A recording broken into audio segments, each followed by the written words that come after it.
আজি মই মোল কনসেপ্টৰ লগত ৰিলেটেড কিছুমান ক্যালকুলেশন কৰি দেখাম যেনেকে যদি সাবস্টেন্স এটাৰ মাস দিয়া আছে বা ভলিউম দিয়া আছে তাৰ পৰা আমি তাত কিমান মোল প্ৰেজেন্ট আছে এটো কেনেকে উলিয়াব পাৰিম ওকে তো প্ৰথমতে ধৰি লোৱা 40 গ্ৰাম সোডিয়াম হাইড্ৰক্সাইড আছে মানে ইয়াৰ মাসটো দিয়া আছে আৰু ইয়াত কিমান নাম্বাৰ অফ মোল আছে সোডিয়াম হাইড্ৰক্সাইডৰ হেতু উলিয়াবলৈ কোৱা হৈছে তেতিয়া আমি কেনেকে উলিয়াম ইয়াক এটা তোমাকে জানা যে 1 mole of any substance তার মাস টু কিমান হয় সেই সাবস্টেন্স টুৰ কম্পাউন্ড টুৰ গ্ৰাম মলিকুলাৰ মাসৰ সমান হয় এতিয়া NaOH ৰ গ্রাম মলিকুলার মাস টু কিমান হয় 40 এ হয় 40 গ্রামে হয় তাৰ মানে এইটোৱে 1 মোলকে বুজাইছে ঠিক আছে so there are only 1 mole of NaOH in 40 gram NaOH ঠিক আছে 98 gram sulfuric acid sulfuric acid or gram molecular mass to 98 e hoy ta mane yato H2SO4 or 1 mole present ase 80 gram of NaOH yat kiman mole ase swa यात तो 1 मोल নাই क्योंकि 40 গ্রামে 1 মোলক বুজায় so obviously 80 গ্রামে কিমান মোলক বুজাব 2 মোল সোডিয়াম হাইড্ৰক্সাইডৰ 80 গ্ৰামত ইয়াৰ 2 মোল থাকে ওকে 40 গ্রামত 1 মোল থাকে দেন 9.8 গ্রাম H2SO4 98 গ্রামে 1 মোলক বুজায় 9.8 গ্রামে কিমানক বুজাব 0.1 মোল অফ H2SO4 এতিয়া এই ক্যালকুলেশনস বিলাক একেবাৰে ইজি আছিল সেই কাৰণে আমি এইবিলাক মুখে মুখে কৰিব পাৰিছো এতিয়া আমি অকনমান ডিফিকাল্ট এটা লওঁ 3.5 gram sodium hydroxide how many moles of NaOH are there in 3.5 gram of NaOH এতিয়া এটো মুখে মুখে কৰিব নোৱাৰি গতিকে ইয়াক উলিয়াবলৈ হলে ইয়াৰ পৰা যদি আমি number of moles to calculate কৰিব বিচাৰো আমি সিম্পলি কি কৰিব লাগিব যেটো মাস দিয়া আছে 3.5 তাক গ্ৰাম মলিকুলাৰ মাসৰে ডিভাইড কৰি দিব লাগিব ওকে ইভেন এইবিলাকতো আমি হেতুৱে কৰি আহিছো যেতিয়া 80 দিয়া আছিল 80 সোডিয়াম হাইড্ৰক্সাইডৰ গ্ৰাম মলিকুলাৰ মাসৰে ডিভাইড কৰিছো 80 ডিভাইডেড বাই 40 gives 2 ইয়াত কি কৰিছো 40 ডিভাইডেড বাই 40 equal to 1 ইয়াত 98 divided by 98 1 হৈছে ইয়াক 9.8 divided by 98.1 তাৰ মানে আমি যেটো মাস দিয়া থাকিব তাক গ্ৰাম মলিকুলাৰ মাসেৰে ডিভাইড কৰিব লগা হৈছে ঠিক আছে এটো কৰিলে আমি পাম 0.0875 mole so there are 0.0875 mole in 3.5 gram of NaOH বুজি পালে ইয়ালৈকে গতিকে আমি কোনটো ফৰ্মুলা ইউজ কৰিছো যেতিয়া নাম্বাৰ অফ মোলস উলিয়াব লগা হয় তেতিয়া আমি বস্তুৰ যিমান মাস থাকে তাক তাৰে গ্ৰাম মলিকুলাৰ মাসৰে ডিভাইড কৰি দিও ওকে এই ফৰ্মুলাটো তোমালোকে ইউজ কৰিবা যদি কাৰোবাৰ মাস দিয়া আছে তেতিয়া তাত মোলৰ সংখ্যাটো উলিয়াব পাৰিবা ওকে এটো প্ৰ্যাকটিস কৰিব লাগিব কিন্তু তাৰ কাৰণে তোমালোকে গ্ৰাম মলিকুলাৰ মাসটো প্ৰথমতেই ক্লিয়াৰ হৈ ল'ব লাগিব ইয়াত মই দেখুৱাই দিয়া নাই এইবিলাক মই কেনেকে উলিয়াইছো 40 কেনেকে পালো সালফিউৰিক এসিডৰ 98 কেনেকে পালো কিন্তু আগৰ ভিডিও তোমালোকক বুজাই থোৱা হৈছে তাত তোমালোকে আৰু অলপ প্ৰ্যাকটিস কৰি এটো পুৰা ক্লিয়াৰ হৈ ল'ব লাগিব প্ৰথমতে গ্ৰাম মলিকুলাৰ মাস ডিটাৰমাইন কৰি লৈহে এই ফৰ্মুলাটো ইউজ কৰি নাম্বাৰ অফ মোল উলিয়াব পাৰিবা ওকে আকৌ যদি তোমালোকক নাম্বাৰ অফ মোলটো দি দিয়ে আৰু তাৰ মাস কিমান হ'ব হুঠা হয় তেতিয়া কি কৰিবা তে সাপোজ কৈ দিছে what is the mass of 0.1 mole of H2SO4 ইমান মোল সালফিউৰিক এসিডৰ মাস কিমান কেনে কৰিবা এটো ফৰ্মুলাৰ পৰাই কৰি ল'ব পাৰা নাম্বাৰ অফ মোল দিয়া আছে এই মাসটো লাগে gram molecular mass of sulphuric acid হেতুটো নিজেই জানিবা নিজে উলিয়াই লবই লাগিব হেতু হৈছে 98 মোৰ মুখস্থ আছে কাৰণে মই ক'ব পাৰিছো তোমালোকে এটো নিজে ক্যালকুলেট কৰি সাইডত প্ৰথমতেই উলিয়াই লবা gram molecular mass of H2SO4 equal to কিমান পোৱা হেতু প্ৰথমতে লিখি লবা তাৰ পিছত এতিয়া মাস লাগে আমাক so much is equal to এই দুটাক মাল্টিপ্লাই কৰিব লাগিব ঠিক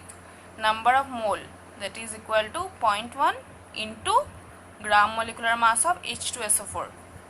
যেটো কম্পাউন্ড দিয়া থাকিব তাৰে গ্রাম molecular mass কিমান আছিল এটো 98 সো কিমান পাম 9.8 গ্রাম এনেকে মোল দিয়া থাকিলে মাস উলিয়াবা ঠিক আছে এতিয়া ইয়াতে মই কেটামান কোৱেশ্চন তোমালোকৰ প্ৰেক্টিছৰ কাৰণে দি দিছো calculate number of moles in 100 gram water 1.8 gram water and third is 4.9 gram sulfuric acid এই গুটেই বিলাকতে কিমান নাম্বাৰ অফ মোল আছে ইয়াত ওয়াটাৰৰ কিমান নাম্বাৰ অফ মোল আছে ইয়াত ওয়াটাৰৰ কিমান নাম্বাৰ অফ মোল আছে আৰু ইয়াত সালফিউৰিক এসিডৰ কিমান নাম্বাৰ অফ মোল আছে হেবিলাক তোমালোকে নিজে ক্যালকুলেট কৰিবা ওপৰত ফৰ্মুলা দিয়াই আছে ফৰ্মুলা ইউজ কৰিবা প্ৰথমতে গ্ৰাম মলিকুলাৰ মাস বিলাক নিজে কৰি উলিয়াই লবা তাৰ পিছত তোমালোকে ইয়াৰ আনসাৰটো পাই যাবা ঠিক আছে এটা আমি ভলিউমৰ লগত ৰিলেচনটো অলপ চাও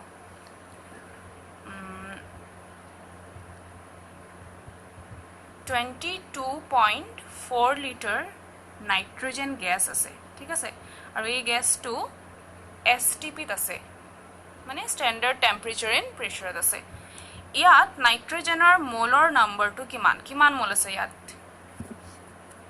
1 মোলৰ ডেফিনিশনটো আমি যেতিয়া চাইছিলো তেতিয়া আমি দেখিছিলো যে এই 1 মোলৰ যি কোনো গ্যাস তা এই গ্যাসটোৱে ভলিউম ইমান অকুপাই কৰে 22.4 liter at STP মানে standard temperature আৰু প্ৰেসাৰত যি কোনো গ্যাসৰ 1 মোলে ইমান ভলিউমে অকুপাই কৰিব ইয়াত কৈ দিছে যে STP তে আছে তাৰ মানে নাইট্ৰজেনৰ ইমান লিটাৰ যদি আছে ই কিমান মোলক বুজাব 1 মোলকে বুজাব ঠিক আছে তো এটো আমি মুখে মুখে কৰিব পাৰিছো 1 মোল ঠিক তেনেকে 22.4 লিটাৰ যদি অ্যামোনিয়া গ্যাস আছে কিন্তু STP তে আছে তেতিয়াও তোমালকে ক'ব পাৰিবা যে ইয়াতো 1 মোলে আছে ঠিক then 44.8 liter suppose oxygen gas আছে at STP এতিয়া ইয়াতো 1 মোল নাই এটো ঠিক ডাবল হৈ আছে ভ্যালুটো ইয়াৰ তাৰ মানে কিমান আছে 2 মোল আছে ঠিক আছে ইমান লিটাৰে 1 মোলক বুজায় সো ইমান লিটাৰে ইয়াতো 2 মোল থাকিবই 2 মোল অক্সিজেন আছে এটো বুজি পাইছা তো ইয়াত আমি একচুয়ালি কি কৰি আছো যেটো ভলিউম দিয়া আছে সেই ভলিউমটোক এই ভ্যালুটোৰে ডিভাইড কৰি আছো ওকে 44.8 divided by 22.4 কৰি দিলে আমি 2 পাই যাম আৰু যত হেই ভ্যালুটোৱে আছিল তাক ডিভাইড কৰোতে আমি কিমান পাইছো 1 মোলে পাইছো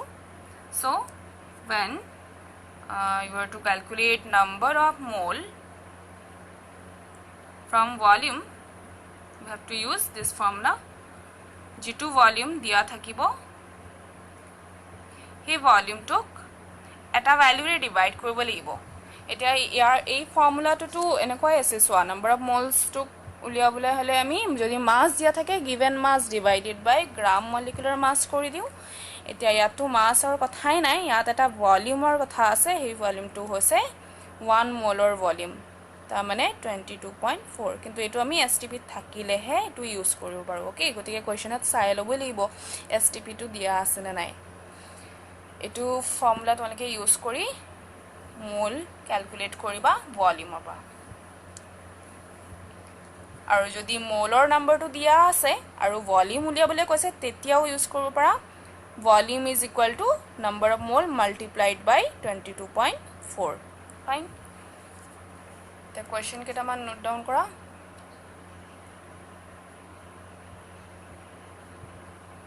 calculate number of moles in 11.2 liter O2 at STP 2.24 into 10 to the power 2 liter carbon dioxide at STP.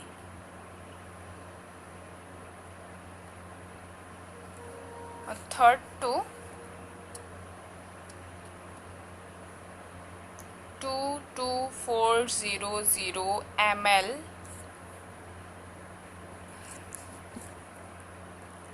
hydrogen at STP. বুজি পাইছা কোৱেশ্চন বিলাক এতিয়া কি কৰিবা ভলিউম আছে ডিভাইড কৰি দিব লাগিব অকল 22.4 ৰে কিন্তু ইউনিট বিলাক চাই লবা ইউনিটটো বেলেগ থাকিলে তো ডিভাইড কৰিব নোৱাৰা ইউনিট প্ৰথমতেই সেম কৰি ল'ব লাগিব তাৰ পিছতহে ডিভাইড কৰিবা ওকে ইয়ালৈকে নিজে কৰি চাবা